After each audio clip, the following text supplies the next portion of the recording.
Awesome. Hello and welcome to Wordhaven. I'm joined with Seth. Seth doesn't have a last name. And I'm joined with Garin.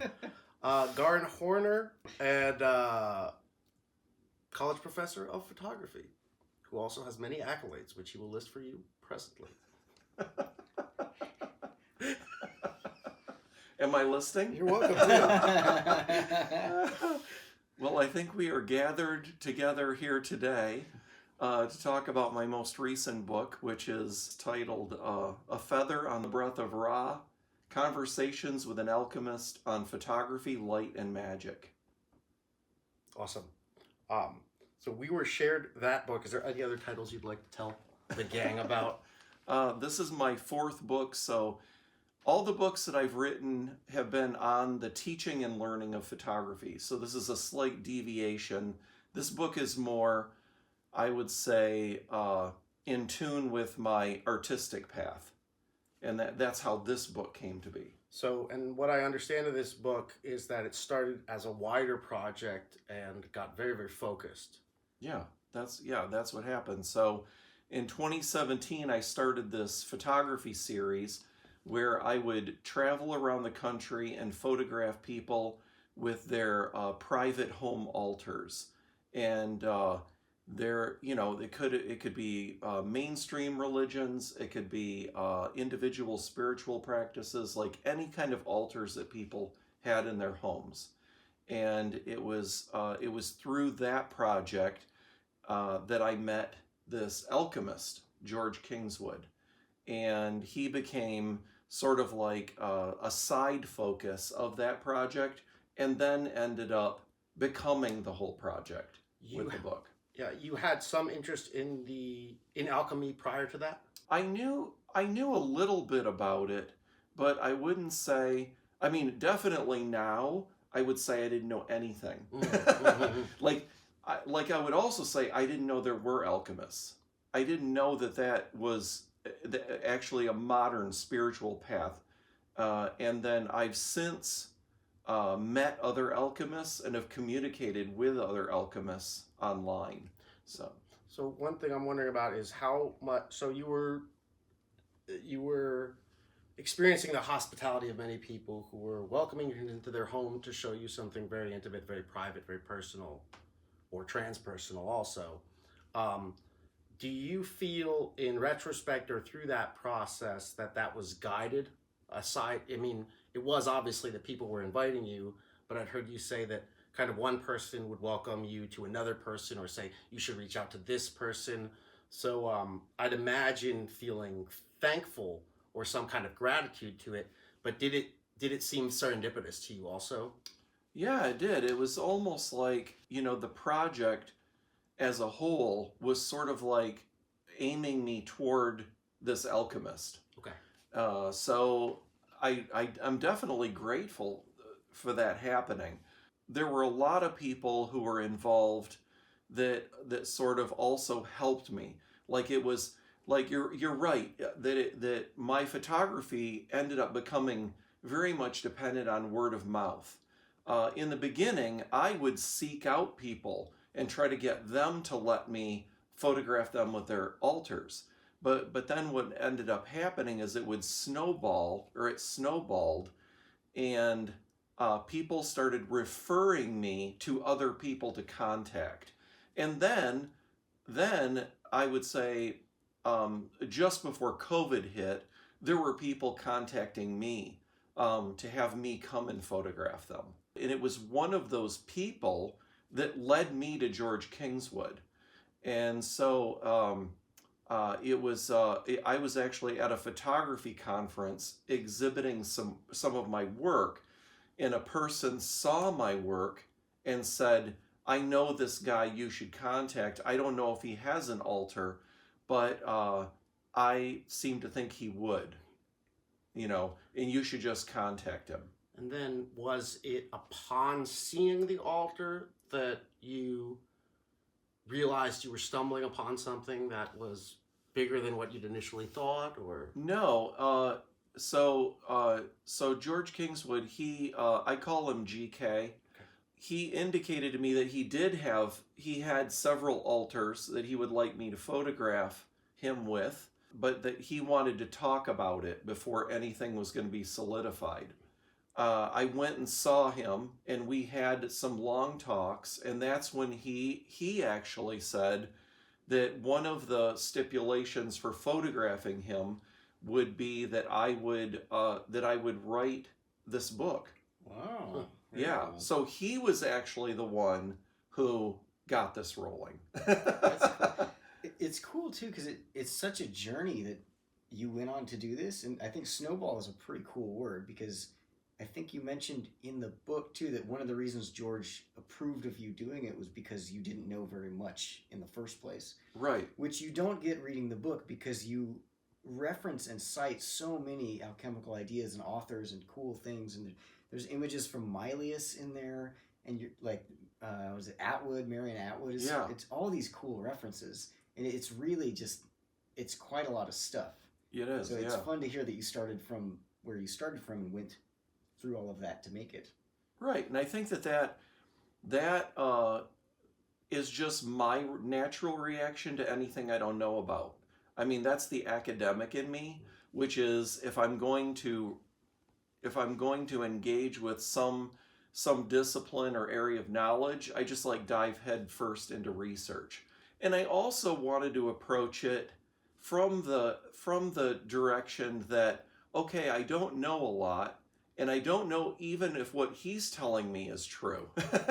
So I want to see how his thoughts and ideas and practices parallel with like alchemical practices that people did in the past and maybe they're doing right now. This topic came up of how GK's work is photography as alchemy, but not necessarily has people tend to think about those two things in relation to each other. Yeah. So would you say something about that? Yeah, and I think that the word alchemy, having been a fine artist for many, many years, I've heard that word a lot. In fact, I've used it myself.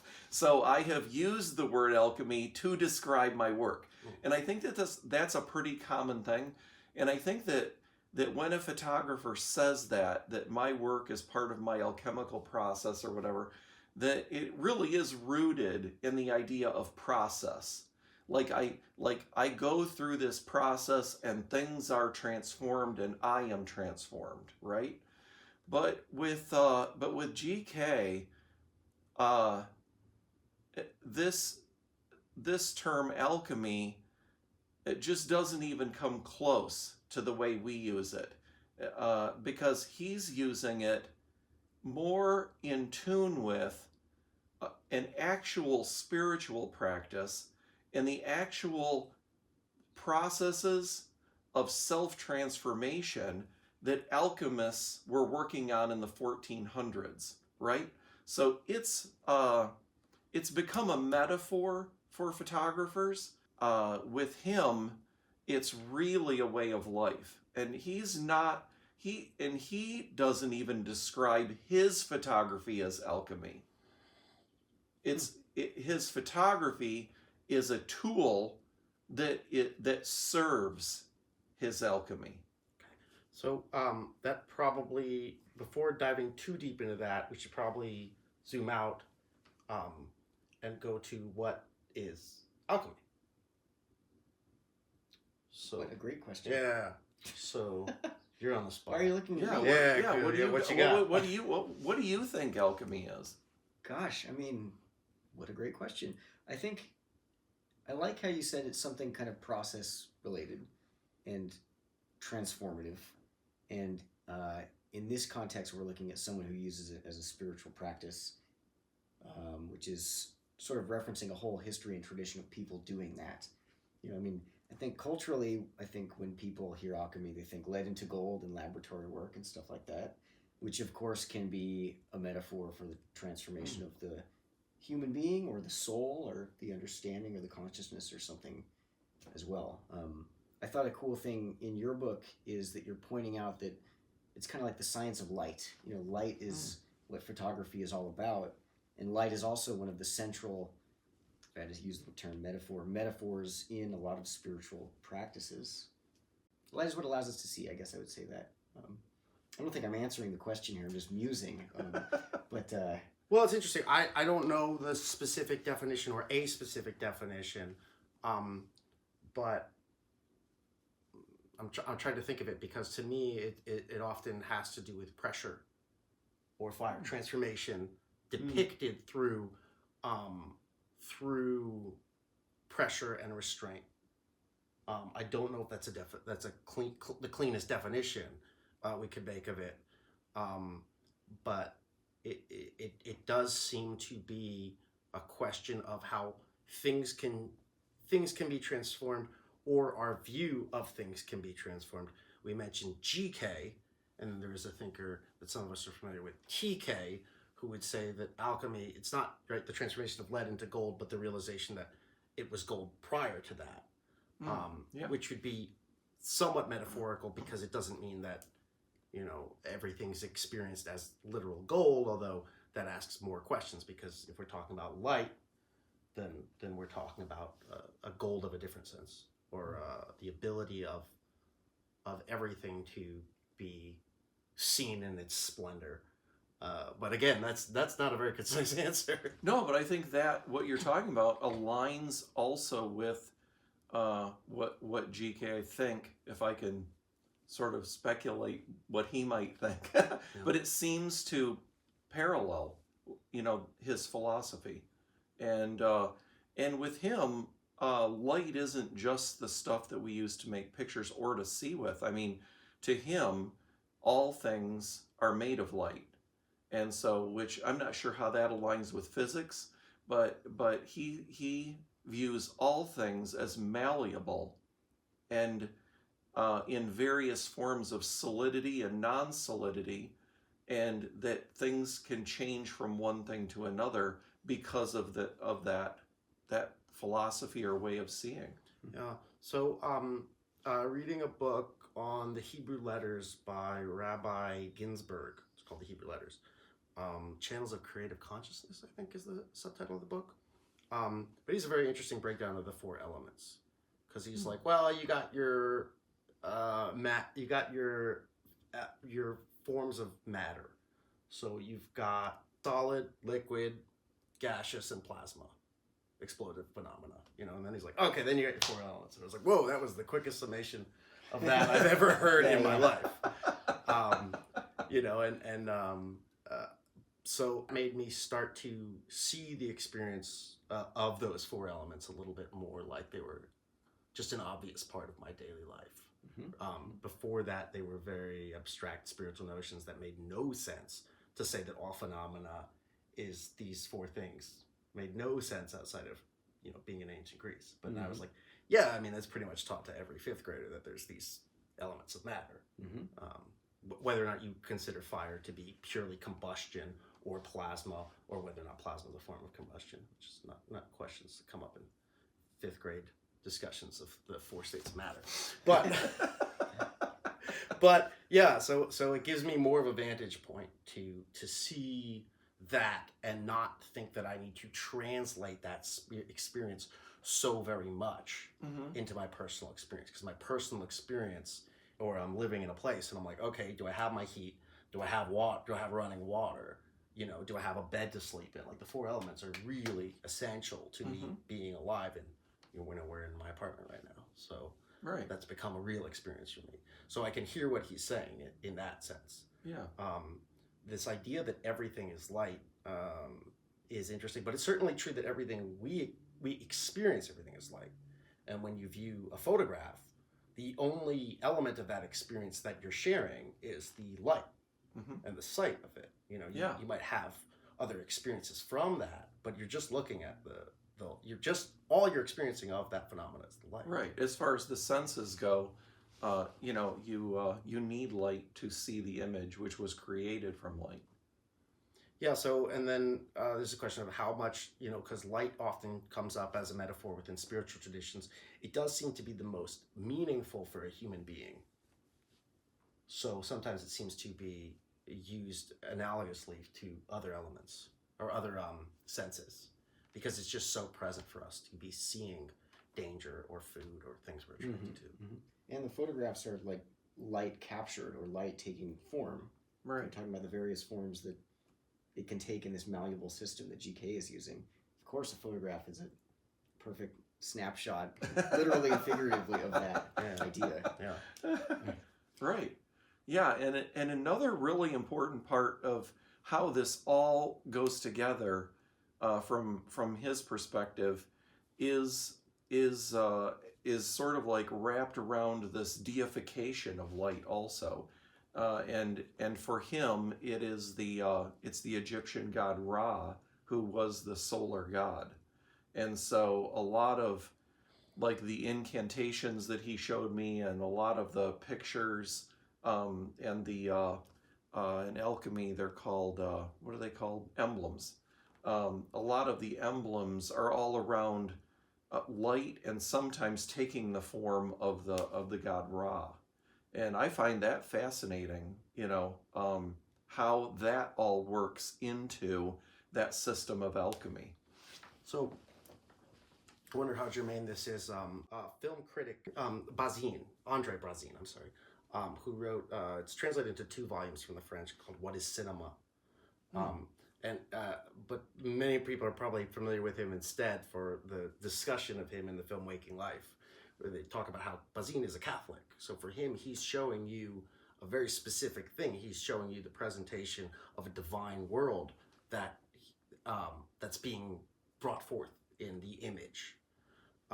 So I think of that. Bazin's a great writer, but I think of that like it seems similar that the world that's being depicted is depicted as divine. Yeah. Yes, I totally agree with that. Yeah. So Seth and I went to Genesis P. Orridge's show, Try to Alter Everything, I think it was called. When was this? Yeah. 13 years ago? Yeah, in New York City. Okay. And so it was a pun on the word altar. It was many, many tiny altars. I think it was called Try to Alter Everything. So did your experience in this alter your experience of altars or your experience of photography in general? Wow, what a great question. Well, yeah, this for me was like discovering a whole new discipline of photography, a whole new like line of photographic thought that I'd never considered, because I didn't know it existed. But I never thought of, photography being used really in magical ways, right? In magical ways to like alter one's environment, to alter one's consciousness. And especially in regards to alchemy, like in what ways could you use a photograph that would basically motivate you or your being to evolve, which I think, which GK talks about as being the central aspect of alchemy, which is to cause one's evolution. So there's very much a belief in an evolutionary process, but instead of doing that over a lifetime or lifetimes, there are ways through alchemy to make those transformations and then ultimately to a state of transmutation, where then it's kind of like you said before, where you become the gold that you already are, right? So you're able to see that. And that's why he says that photographs are so important, because when we see the world, we're missing like 99% of it with our eyes, and we're certainly missing what he would consider to be divine knowledge that's hidden in everything, that's there for us to see, but we don't see it. So it's almost like photographs give us another chance to examine a scene more closely, Cool. to find that knowledge that we couldn't see with our eyes. So now I'm wondering, because you would ask the question of what would it be like to use photography as a practice and as something like a spiritual practice rather than simply an artistic practice, not to demean that. And I'm stumped. So I'm trying to think of it. I'm curious to ask examples because it seems to me that there's various parts of this process. There's the part of looking for the photograph, taking the photograph, or setting up the photograph, taking the photograph, developing the photograph, looking at the photograph now that it's not, now that it's is it a plastic art? A plastic art. That's what Bazine calls it. Yeah. Yeah. So which part of that is the spiritual process, or is that the whole thing? That's a great question. Yeah. Wow. I mean, I'm going to go out on a limb here and say that the whole thing is part of the process. Yeah, yeah. And even for him being guided by Ra to the making of the image, right? Guiding him to the scene of most potential for him to find what he's looking for. Wow. Yeah. And I might also add, I've never seen any of his photographs. He never showed me any of his photographs. And I asked to see them, and they're so intimately part of the process that they're not for other people to see, Wow. which is the opposite of my practice, right? Like, I make photographs, and I enjoy having other people see those photographs. Yeah, it seems almost better now that I understand the book, because it's very perplexing to pick up a book on a photographer and not see a bunch of photographs. But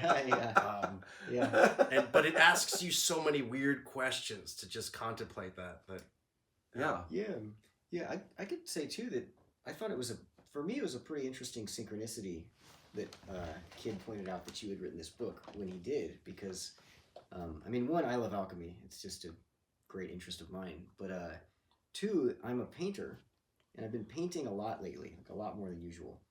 And I was talking to a friend maybe a month ago, and he was asking how it's going, and I said, well, painting's great, but I'm doing a lot less of my spiritual practice than usual just because I'm spending so much time painting. And he said, well, you need to make that a practice. You know how to do that. And I was like, oh, whoa, yeah, right.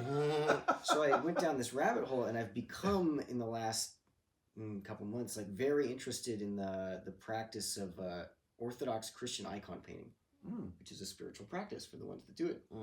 And they have these very locked down what's the word, layouts. You can't alter anything. Everything is in the right place. These are the approved depictions of the parables and the stories. But you can find your own way to be creative in the pigments you're using, perhaps, or the way that you execute them. But it's a contemplative practice where each aspect of this painting, from the gessoing to the gold leafing and the putting down the clay behind it, has an esoteric meaning. And the practice of executing it is just contemplating that. And ultimately, you're putting this image together, maybe of Christ or a deity or a prophet or something. You're meditating on it the whole time. And just today, we got to look at this amazing painting in a room by someone who was talking about the process of painting Tibetan tankas. And he described it as very similar. These very regimented, specific layouts, but it's a contemplative practice. And I just thought it was so cool then to see someone using photography in a very analogous way, and I had never even imagined that it could be done that way. Yeah, and photography is so different because every image is so uniquely different, right? And I guess I can't speak to GK's practice to that degree. I know that he feels like inspired or called to an image, right, to make it. But it's so different than the painting process, right? Yeah. Whereas in the painting process, it's sort of like an act of building and creation, right? And then with the photograph, there is the recognition of the creation and the capture of that. Yeah. So it's so different. That's a cool, yeah. And it's also, I can see how even both also have this kind of thing in common of I guess I could say meditating on or interacting with the deity, right? If so much of it for him is Ra, and Ra is the god of light, and all of the forms maybe that you could capture in a photograph are productions of, or maybe forms of Ra. Yeah. you're not directly depicting Ra in a traditional way, but you're still engaging with him and his image. Yeah, Um, and he has said that, right? So he is capturing Ra in every image that he makes, and then once that happens, it becomes almost like a mysterious puzzle where he is then looking to find the message that was given to him in the image. And I've found that recently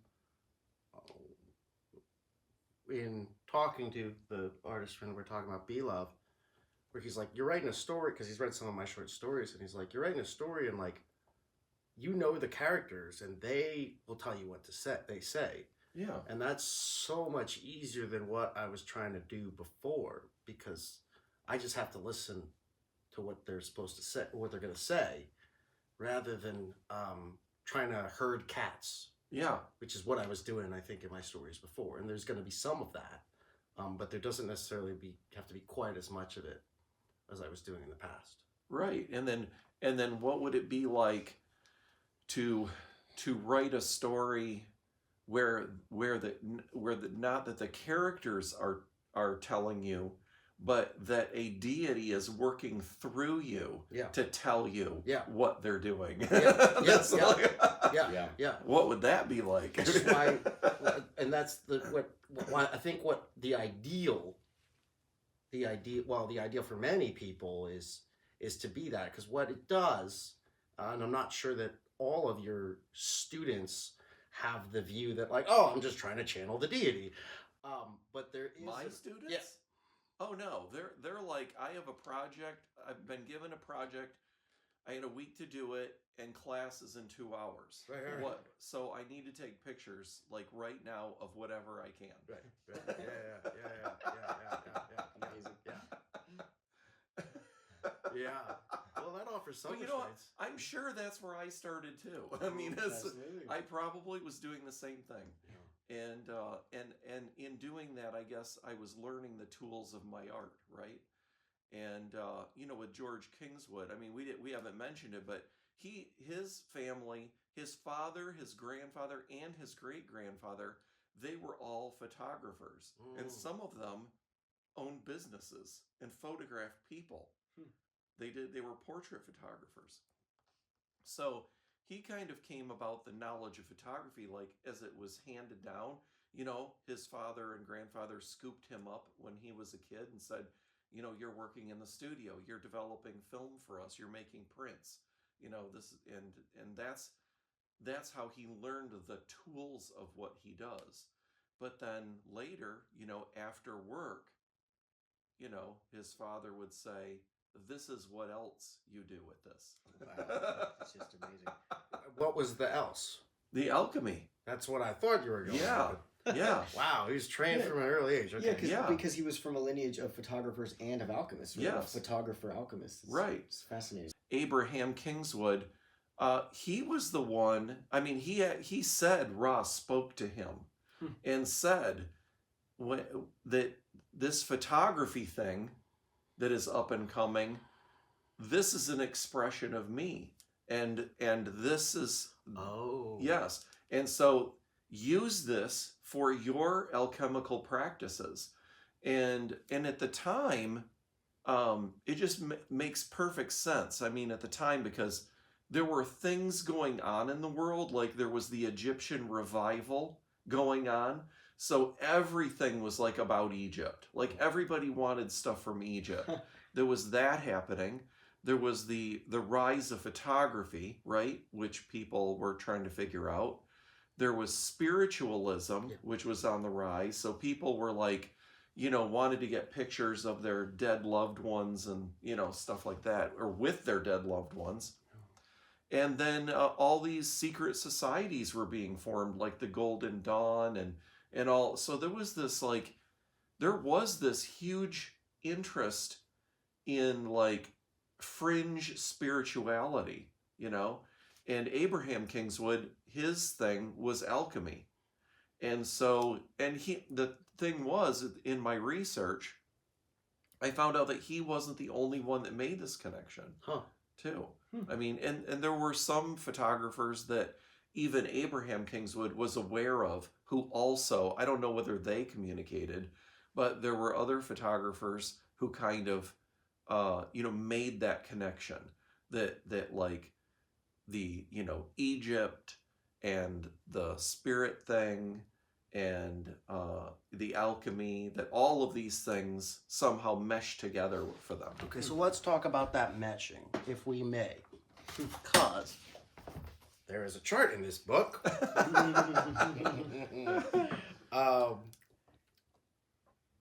me see if I can pull it up. But there is a chart in this book that depicts some correspondences, some of which just talk about the Golden Dawn. But there's a long history of making these correspondences. Oh, yeah, and correspondences are a very big deal when it comes to alchemy. I mean, Abraham Kingswood wrote volumes. Like I saw volumes of books on correspondences. Oh, wow, that's just amazing. And is that a private collection of his? Yeah. Okay. Wow. It's a private collection of his own correspondences. Yes. Okay. And then this correspondence chart that you have in your book was something that GK allowed you Yes. to. That's what you got. You got a page to work with. Yes. Okay, great. Yes. Amazing. I'm going to locate it now. Yeah. I'll also just comment while you're looking for it. I think this is so cool because, I mean, throughout the history of alchemy, you have one, like a tradition of it being passed down through family lines, right? Like one of the reasons it's called the royal art, aside from the fact that it's supposed to make you metaphysically royal, is because it was often aristocratically held. People would pass this down through the bloodlines. But also, it's so much, alchemists throughout history have worked with new mediums, and so many scientific discoveries have come from people working with these alchemical goals in mind. Yeah, and even photography, was invented by alchemists. Like they invented all of or I don't know if I want to say invented, they discovered, right, the light sensitive properties of lots of of silver salts and nitrates and phosphorus and all of these things. But the thing was, they weren't interested in photography, right? They weren't interested in image making. They were interested in how they could use those properties in other ways. So, in the later 1800s, when photography actually, like a process, came to be, all of that stuff had been done by the alchemists. So the photographers like Daguerre, or Henry Fox Talbot, all they did was they took a camera obscura, which had been invented like thousands and thousands of years before, and then they took the light used like information on the light sensitive properties of these chemicals and figured out how to use those. And one of the biggest hurdles was how to make an image and fix it. How do you make it permanent? And all of those clues were in alchemy, right? The alchemists had done it all, but nobody put it together. So there's a strange corollary in what is cinema by Andre Bazin, back to correspondences, which is that it's, I believe in the myth of total cinema, and that cinema was not made, like cinema's thought of as just a natural evolution of technology, that we had drawings, then we had film, then we had cinema, now we have VR. And he was like, cinema was not created by scientists. Cinema was created by artists who had a vision of what they wanted. And so it wasn't at all a natural thing. It happened because someone had a vision, so to speak. Right. So I wanted to look at some of these and speak in what's a common language to some and not a common language to others. Well, okay, so in this chart of correspondences, we are looking at fire, air, water, earth. which is a common layout. It's the layout often given of the suits of the tarot and the Kabbalah. It's a little over standardized these days, but we'll run with it. But apparently it's Kingsley's system too, so that maybe they were using it in this family lineage for all this time. But that's wands, swords, cups, and coins. In the element of wands, he has certain correspondences. He has film. He has, in the principles of photography, he has movement, variety, and emphasis. In the element of swords, he has camera, negative space, unity, and hierarchy. In the element of cups or water, he has a lens and repetition and movement.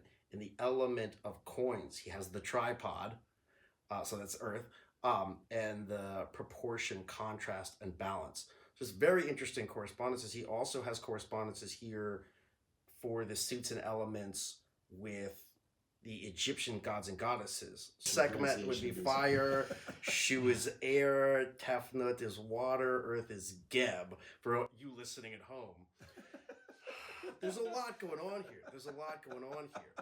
Yeah, there's a lot to just think about right there. And I guess that's been my experience with the elements. We were speaking about how about the show we'd been to try to alter everything, and less important than that the correspondences are exact is, I think, the experience that you're looking at the world with that lens, so to speak, of seeing what it is, if it was imbued with divinity. Yeah. I totally can see that. Yeah. So I mean, I probably would give some pretty disappointing answers to any questions about that correspondence chart, because I mean, the parts that, of course, I find most fascinating are the correspondences to the camera, to like I totally get that the correspondence of Earth is the tripod. Yep. Because it's like what anchors the camera to the earth, right? Absolutely. And it just and then film he has as an listed element as wands, which would be fire. Oh, film is fire. Yeah. Really focused on Oh, the well, that also. I'm focused a lot on the tarot suits. Okay, see, so, now- so sorry. Fire as film. Yeah. See, you're right, because I think that given a correspondence chart, one could justify probably anything, right? Yeah. And it's like, because I see the fluid qualities of film, but when you say fire, I'm like, oh yeah, it's where light burns upon the surface of that medium, right? Right. And we even say in the dark room, when you're making a print, you want to make it darker, what do? You burn it. Huh. It's burning is the process. Yeah. Is Very what it's cool. called. So it's like, but then once you, like, if you adhere to a system and you understand how it works, where the correspondences work in relationship to each other, and you lock in on that, then right, that becomes like your view, right, of the elements.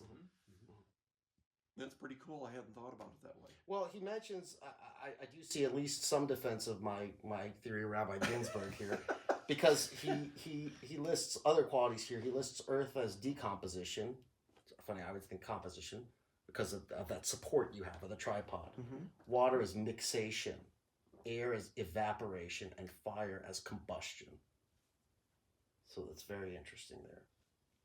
Well, I mean, to be the devil's advocate here, I mean, Earth is. I see Earth as composition, but I don't see composition as being different from decomposition either. Yeah. Because it's like a constant state of transformation. Yeah. Right. Yeah. Ashes to ashes. Well, that's. Yeah. I'm glad you said that, actually, because it's I've had difficulty understanding the element of Earth, because when all things are fluid in that worldview, Earth is solidity. So what is solidity? But you're suggesting that solidity is the something coming together only to decompose. Interesting. I'm just throwing that out there, but Yeah. Interesting. No, I'll work with that. I would be interested to hear what he has to say, though. Yeah. That'd be fascinating. And and the funny thing was that I asked a lot of questions. I tried to be a really good interviewer and ask a lot of questions and clarify. And there were a lot of times he just ignored me. Amazing. And just move on to the next topic. And it was obvious that that topic was done. And now we're moving on to the next topic. So it's almost like, he had a list of things that he wanted to make sure I understood, to the degree that he wanted me to understand, and then not necessarily beyond that. Yeah. So you were the adoptive child. Of the family the of temporary alchemists. adopted. Yeah. Okay. Yeah, I'm curious. Has he read your writing on it? He did. Yeah. And he wanted final approval on it, and so he read it, and he said it was that I had I think I'm quoting him here, that I had satisfactorily understood what he wanted me to write. Good. Whoa. Really cool. Whoa. Which I think was on it was on an academic level, not on a sort of like practice these things and get the benefit out of them. Right. Yeah, so, and that's another thing I'm wondering. Not that things. We were just talking about how Google has apparently does not recognize certain words of religious or spiritual connotation on, I think it's voice to speech, in text message, etc. So not that everything has to be made perfect sense on a secular level. Do you think there's something that's a benefit here to your students who might not be interested in necessarily channeling Ra before their 2 o'clock class? Wow, I don't know. And some professor at Adrian College asked me. He asked me if I had that I had any plans on teaching a course on the book. And no, I don't have a plan on that. But he said that he thought that a lot of people would be interested in just learning about the things in the book. Yeah. But I could teach it almost like academically from a historical perspective. You know what I mean? Like citing references from the past and citing what he said. But I don't think I can provide any more than what's in the book. Yeah. And I don't know how much I can bring to my students, except for the fact that like my understanding of photography has been blown open. Like, because it's not just these things I was taught. There's actually a human being out there like making elixirs with photographs, like actually using the photographs to make elixirs and to consume them, and infusing them with spells, transformative spells. I have to ask if you've tried these. No, I haven't tried anything. I wouldn't even know what to do. He is doing this upon a foundation of like 60 years of practice of this thing. And so the everyday person is not only not going to get the benefit, they're probably going to suffer some physical effects. Okay. So they're not going to want to leave their house for the day, probably. So no students are required to channel Egyptian deities before. No. So, but you have been able to make this and not be laughed out of the building, which is nice. Yeah, and I've given talks on it. I gave a talk for the Society of Photographic Education, which was like is all photography academics. Ooh, cool. And I was, maybe like 20% of me was like waiting to get heckled. Yeah. Or for people to leave in the middle of the talk, or I didn't know what to expect. But people seemed interested, and they asked some really thoughtful questions and things. And I think one person did ask if I was like his disciple, and if I had become his disciple. What did you say? And I said no, and it was not like that. I mean, it was like, I mean, he literally was like having a college professor, right? Teaching these things, but then not giving me the assignments, which students would love. But but then I wanted to learn it, but from an academic perspective. So I have a question regarding academia here. I was a undergrad in film, like I said, but film and theater. But we did learn something about salvage ethnography. I don't know if that's still the popular term and if it's made its way into film. Salvage ethnography is that the documentation that the ethnography that's being done is to document a culture that may be dying. You may not have. Oh, that's exactly what this is. Yeah. Wow, I not. Cool. But that is like exactly what this is, because he has no students, he has no children.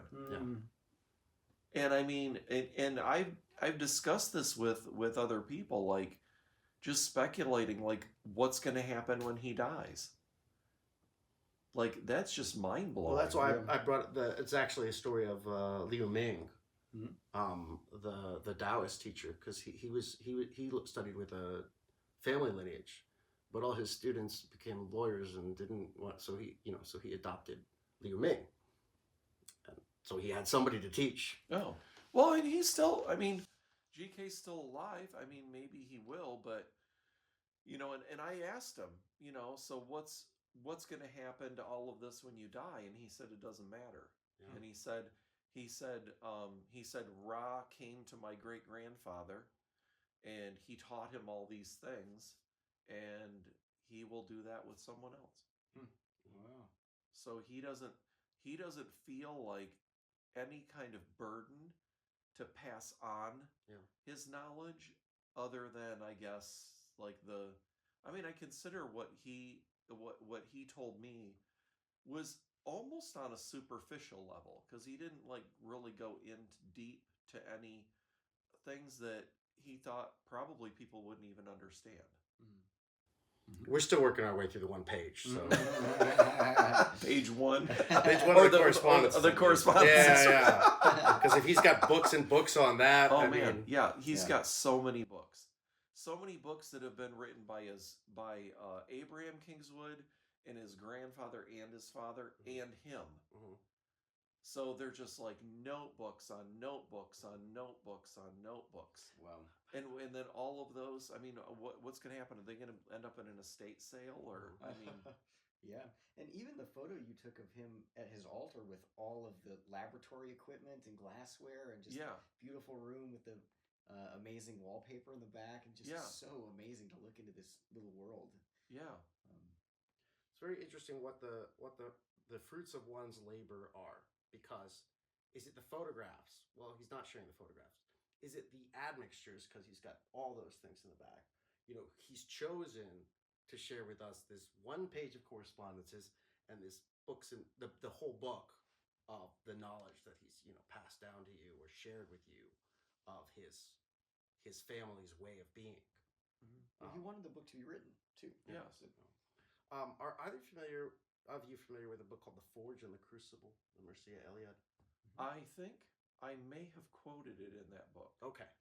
Yeah, well, it's a book that left me scratching my head, but watching my tongue about the things that I'd assumed in alchemy hadn't made sense, that were just so universal throughout the world of dealing with that material. I wish I could share more in it, but I don't know that I understood all of it. Yeah. It's a great book. Yeah, I haven't read it, or I might have something to say about it. Oh, it's great, but I don't know what I read. So there's that. And for me, I mean, I was probably researching a topic, and then a portion of that book came up as addressing the topic. Yeah. So then I got like a page or like 4 or 5 pages, and with no context. Yeah. Well, it's great. I mean, some of his argument seems to be that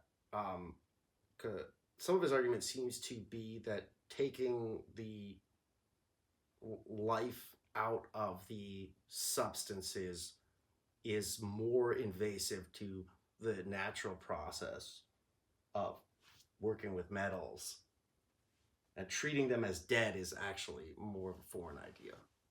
Treating metals as a dead object is actually more of a foreign imposition. I mean, to GK, there is a vital and living light inside the metals, right? And that vital light is inseparable from Ra. So not only is it alive, but it's actually divine. Well, I think that's the salvage ethnography $64,000 question. I didn't give Seth's full name here because there's only one way to get access to Seth's full name, and that's the only time I was able to do that was when I had to sneak him on the guest list to see Parliament Funkadelic. But you can find him at Paralysis or Death. That's my art on Instagram. Yeah. Okay. And then Garin Horner can be found. Right, and so you can, if anybody's interested in when the book is coming out, you can go to photoalchemybook.com and just click that button that says "Let me know when the book's coming out," and I'll do that. Cool. Well, thank you so very much. Yeah, thank you guys. Absolutely, yeah. This was awesome. Thank you so much. And as Sun Ra tells us, space is the place. So we'll see you next time.